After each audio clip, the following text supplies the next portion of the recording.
The Trump administration is using the narco state narrative to justify its attacks on Venezuela. The end game, to hook Americans on the idea of regime change in Caracas. በቅርቡ በላቲን አሜሪካ ፖለቲካ ውስጥ ትልቅ መነጋገሪያ የሆነ ጉዳይ የአሜሪካው ፕሬዝዳንት ዶናልድ ትራምፕ የቬንዙዌላን የአየር ክልል አስመልክቶ የሰጡት አወዛጋቢ መግለጫና የካራካስ ጠንካራ ምላሽ ነው።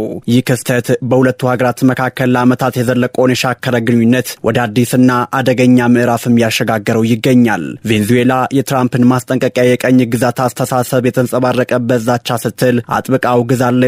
ይህ ትንታኔ ጉዳዩን መነሻ የሁለቱን ሀገራት ምላሽና ሊያስከትል የሚችለውን ፖለቲካዊና ኢኮኖሚያዊ አንድምታም በዝርዝር የሚዳስስ ይሆናል። የዚህ ውዝግብ ውጥረቱ ያገረሸው ፕሬዝዳንት ዶናልድ ትራምፕ በራሳቸው ማህበራዊ ሚዲያ ትሩዝ ሶሻል ላይ ባሰፈሩት ያልተጠበቀ መልእክት ነው። ትራምፕ አየር መንገዶች፣ ፓይለቶች፣ የአደንዛዥ እጽ አዘዋዋሪዎችና የሰዎች አዘዋዋሪዎች በሙሉ በቬንዙዌላ ላይና በዙሪያዋ ያለውን የአየር ክልል ሙሉ በሙሉ እንደተዘጋ ልትቆጥሩት ይገባል ሲሉ አስጠንቅቀዋል። ይህ መግለጫ በዲፕሎማሲው ዓለም ያልተጠበቀና ድንገተኛ ነውም እየተባለ ይገኛል። ትራምፕ ይህንን እርምጃ ለመውሰድ ያነሱት ምክንያት አደንዛዥ እጽንና ህገወጥ የሰዎች ዝውውርን ለመቆጣጠር እንደሆነ ቢገልጡም ብዙዎች ግን እርምጃውን በፕሬዝዳንት ኒኮላስ ማዱሮ መንግስት ላይ የሚደረገው ከፍተኛ ጫና የማሳደግ አካል አድርገው ይወስዱታልም ተብሏል። በተለይም በካሪቢያን ባህር አካባቢ የአሜሪካ ጦር እንቅስቃሴ እየጨመረ በመጣበት ወቅት መግለጫው መሰጠቱ ጉዳዩን ይበልጥ አሳሳቢ አድርጎታል ሲሉ ዓለም አቀፍ ተንታኞች ገልጸዋል። የቬንዙዌላ መንግስት ለትራምፕ መግለጫ ፈጣንና ጠንካራ ምላሽ የሰጠ ሲሆን የሀገሪቱ የውጭ ጉዳይ ሚኒስትር ኢቫን ጊሊ ባወጡት መግለጫ የአሜሪካን ንግግር የቀኝ ግዛት ዛቻ፣ ኮሎኒያሊስት ትርኢት ሲሉም ጠርተውታል። ቬንዙዌላ ይህንን ጉዳይ እንደ ሉዓላዊነት ጥሰት ትቆጥሯለች ሲሉም ገልጸው ፕሬዝዳንት ትራምፕ ያደረጉት ነገር ዓለም አቀፍ ህግን እየጣሰ ነው ብለዋል። ቬንዙዌላ የአየር ክልሏን የመቆጣጠር መብት በዓለም አቀፍ ህግ በተለይም በቻርተር ኦፍ ዘ ዩናይትድ ኔሽንስ እና በቺካጎ ኮንቬንሽን የተረጋገጠ መሆኑን ጠቅሰው ማንም የውጭ አካል የአየር ክልሏን የመዝጋት ስልጣን እንደሌለው እወቁልን ሲሉ ማሳስበዋል። የውጭ ጉዳይ ሚኒስትሩ ቬንዙዌላ ከማንም የውጭ ኃይል ትዕዛዝን አትቀበልም በማለት የትራምፕ መግለጫ የሀገሪቱ ነጻነት የሚጋፋ እንደሆነም ተናግረዋል። ታዲያ ለዚህ ምላሽ ማስፈራሪያ ይሆን ዘንድ ቬንዙዌላ ከአሜሪካ ጋር የነበራትን የስደተኞች የጋራ ምላሽ ስምምነት በራሷ ተነሳሽነት አቋርጣለች ሲሉም አስታውቀዋል። ይህ መሆኑ አሁን ላይ በዲፕሎማሲያዊ ግንኙነቱ ላይ ተጨማሪ አሉታዊ ተጽዕኖ አሳድረዋልም ነው እየተባለ የሚገኘው።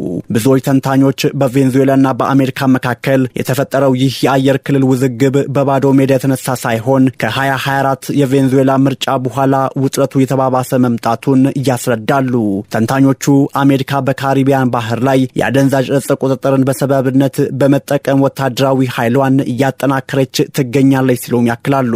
ዘገባዎች እንደሚያመላክቱት አሜሪካ ግዙፉን የጦር መርከብ ዩኤስኤስ ጄራልድ አር ፎርድ ወደ አካባቢው አሰማርታለች። ይህ እንቅስቃሴ ኦፕሬሽን ሳውዘርን ስፒሪት ተብሎ የሚጠራ ሲሆን ዓላማው በማዱሮ መንግስት ላይ ወታደራዊ ስነልቦናዊ ጫና ማሳደር እንደሆነም ይገመታል።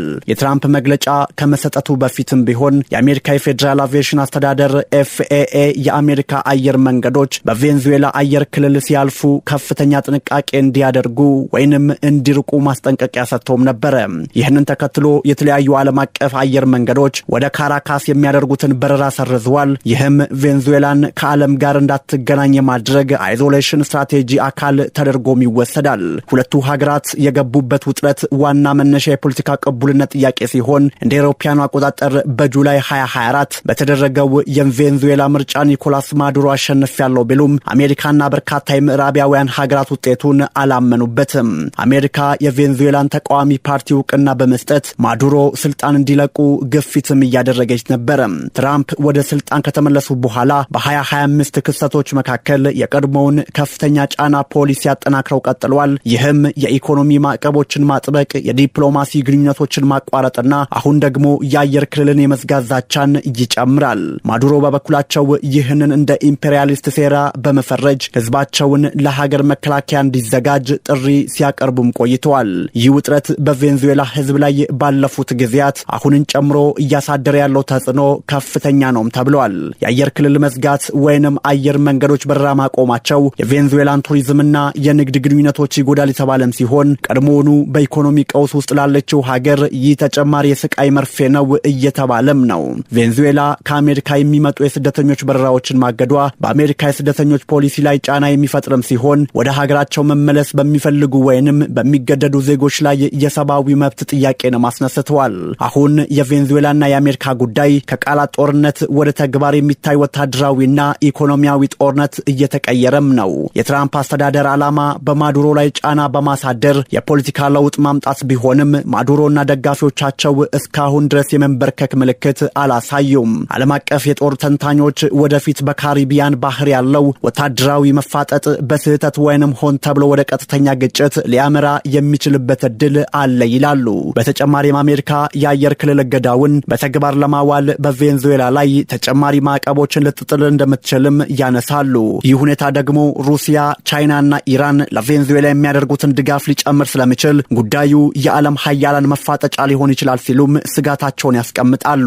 በጠቅላላው ቬንዙዌላ የትራምፕን ዛቻ ማውገዝ ብቻ ሳይሆን በተጨባጭ እንደ ስደተኛ በረራ ማቆም ያሉ እርምጃዎችን እየወሰደች ትገኛለች። ይህ የሚያሳየው በቀጣይ ጊዜያት በሁለቱ ሀገራት መካከል ሰላም ወይንም መግባባት የመፈጠሩ እድል እጅግ ጠባብ መሆኑን ነው ሲሉ ዓለም አቀፍ ተንታኞች ይገልጻሉ። ዘገባውን ስናዘጋጅ ቢቢሲን፣ ዘጋርዲያንን፣ አርቲ ኒውስን በዋቢነትም ተጠቅመናል።